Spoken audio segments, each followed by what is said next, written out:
My grandma. After school, I ran as fast as I could through the long lane in the military village. The sweet smell of the Shandong big cake at the entrance of the street floated into my nose in gusts of wind. I took a deep breath, ignored how hungry I was, and continued to run. Hello, Grandma Chen. Hello, Grandma Lu. Young lady, slow down. You're gonna fall. Why are you running so fast? Grandma Chen asked with concern. I have to go home right away because Grandma is going to tell stories. She promised me that she would make dumplings for me today. Grandma, I'm back. Grandma combed her long hair skillfully and put a hair bun on her head. She dressed in a dark red cotton-padded jacket, and her slender feet fit into the embroidered shoes with pink beach blossoms on the black sole. She then stood up slowly with her hands on the edge of the wooden bed. That figure was so beautiful, and that was my grandma. In the kitchen, I watched Grandma placing a thick wooden board over the sink. She grabbed a handful of flour and sprinkled it on the board. The flour then dissolved in water. Together, they became a thick dough by kneading. Grandma is a magician with a magic wand. I kept my eyes wide open while looking at Grandma making pieces of dumpling wrappers with a rolling pin. I want to try it too. So Grandma handed me the rolling pin. I held a rolling pin in one hand and the dough in the other. I rolled and rolled, but the dumpling wrappers all turned into starfish shapes. I looked at Grandma with frustration. Grandma smiled and said, Well done. Come on, try again. Young lady, you are too thin. You should eat more dumplings. I wrapped 5 jujubes in these dumplings. When kids eat jujubes, they'll get good luck. My grandma said proudly. I said to myself, I must eat more dumplings than my grandma made in the evening to get all the good luck. I looked up at the old house and asked my grandma, How did you get here? Grandma sighed and said slowly, A long time ago, there was a war. When the war began, your grandpa asked the herald to look for me. I hurried into the cart without any belongings and left with tears of panic and reluctance. Your grandpa and I left China and went on the big ship with the military. I remember that back then we were only given an egg to eat on the ship each day. The ship sailed slowly to Hainan Island, where your mother was born. Hainan Island was very beautiful, but the army moved to Penghu afterwards. Your grandpa and I have to go with them, and we finally settled down in a new village in Tainan. At that time, your mother was 3 years old. The tears were like pearls falling from my grandma's eyes. She wiped her eyes with her handkerchief. I frowned unconsciously as I listened and felt that I had walked into the difficult and distressing time. At dusk, Grandma put the steamed noodles and pork ribs with bean paste in the rice cooker like she always did, and said, Young lady, let's go for a walk. Grandma held a bamboo chair in her hand and a bamboo fan in the other, and walked slowly through the long lanes with me bouncing up and down around her, while heading to the footbridge by the railway. It's pretty windy that day. We sat on the footbridge, admiring Tainan's beautiful sunset. Remember to always study hard and don't be like Grandma. who doesn't know how to read nor write her name. Be somebody, Grandma said. I smiled and nodded. I decided to win as many awards as I can. I would not let Grandma down. Grandma also said, be kind and help others. God always bless those with kind hearts. I looked at Grandma's face. She had a small wart right between her forehead, which made her look just like Buddha. Grandma is a skillful woman. You'll never know what she got in her pocket. This time, she pulled a gorgeous string out of the drawer. What's this for, Grandma? Let me show you, Grandma said. She started to twirl the rope with her fingertips, forming it into a circle. Soon after the string went here and there, it turned into a beautiful coil.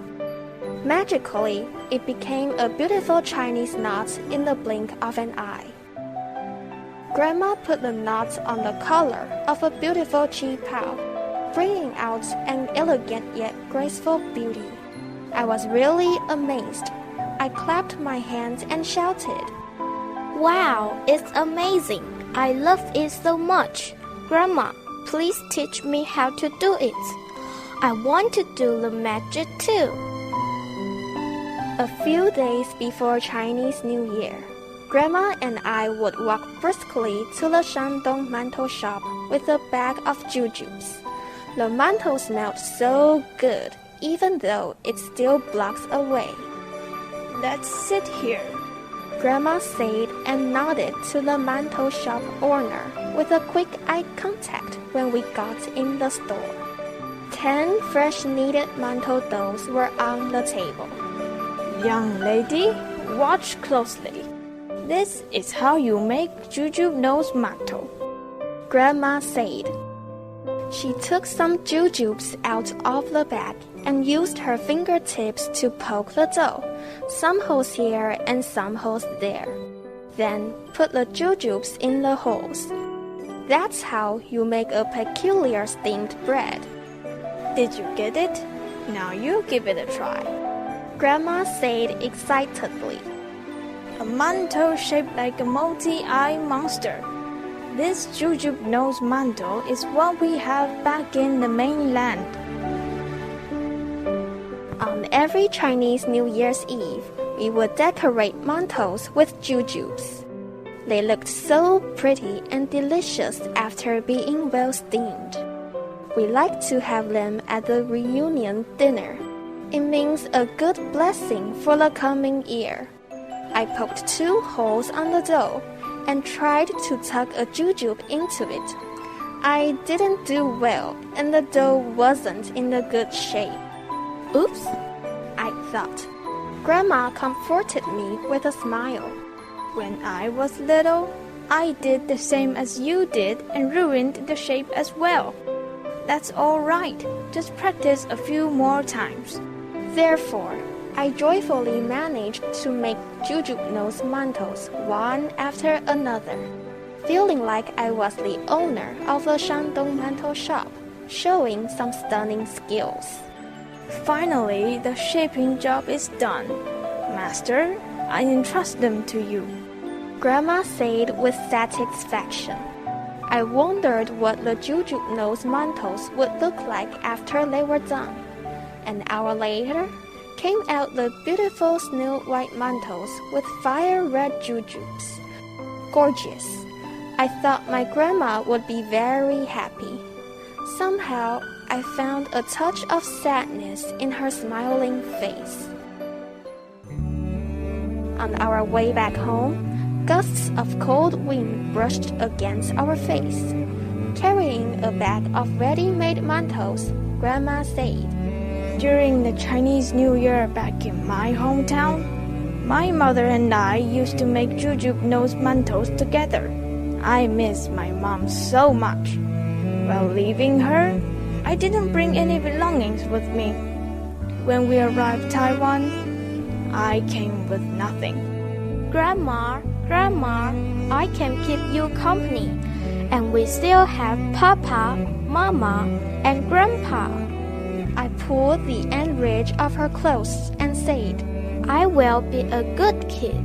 Honor Grandma, accompany you for a walk, help you get out of bed, learn how to make dumplings from you, study hard, and I want to make you happy every single day. Grandma looked at me with a grin on her face. Chinese New Year's dinner, the main event of the day, was the moment I looked forward to. Earlier in the military village, all the ladies started selling their best homemade dishes. It was great to gather all the delicious dishes from different parts of China. Grandma went in person to pick some for our New Year's dinner, including Peking roast duck, chopped pepper fish head, Hunan bacon, stir-fried beef with capers, dumplings in gold ingot shape, four-luck balls, jujube mantos, sweet wine glutinous rice balls, Daoko roast chicken, and fried rice cake. 10 delicious dishes all together, symbolizing perfection for the coming year. It was about 20 years ago when the whole housing of military village was torn down, when every piece of homeland was razed to the ground. Everybody watched in silence. I stepped on the uneven piles of bricks and picked up a brick, holding it in my hand. I thought Grandma would weep in tears while looking at the broken homeland. To my surprise, she said, Excavators can tear down our homeland, but couldn't take away our culture and tradition. We have each other, and we have lasting love and happiness. Nowadays, my grandma has passed away. On my way back home after work every day, passing by the military village entrance, I often think of our life back in the old days. I always liked to ride my scooter, stop at the Shandong mantou shop, and enjoy the good old taste, which reminds me of the happy life in the military village.